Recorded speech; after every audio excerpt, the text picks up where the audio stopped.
This week's workout starting with a half kneeling Turkish get up to windmill. So press the bell over your shoulder, make sure that wrist and elbow are straight.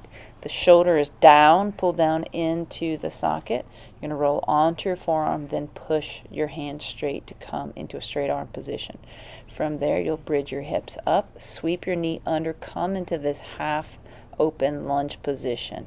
From there, you're going to relocate your hand so your hand is shoulder width from your foot.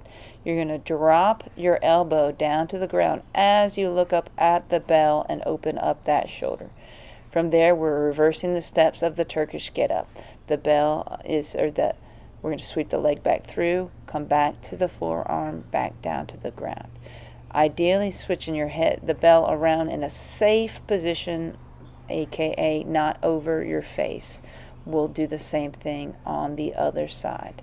So to the elbow, straighten out the elbow. I'm showing a different way of coming up this time, a little bit easier, where you cross your feet.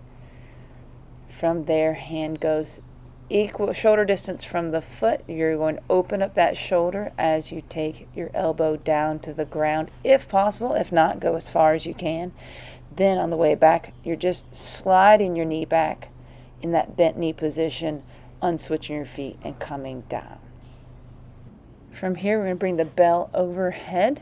We're going to do toes to ceiling. So using the bell as an anchor, you're going to keep your legs vertical, and then you're going to drive using your core muscles the legs as high up into the air as you can.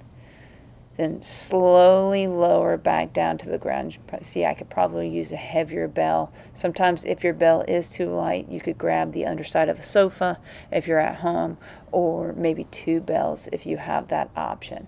But driving the legs up and then slowly under control, lowering the hips back down to the ground.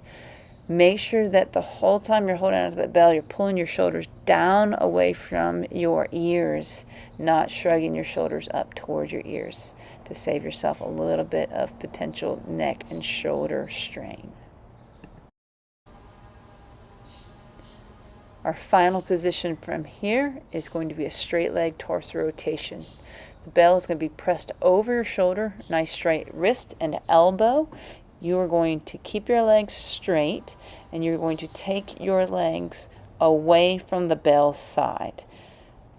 You want your legs fall directly to the side, not to the side and away from your body as you do this. The shoulder should stay down on the ground the whole range of motion.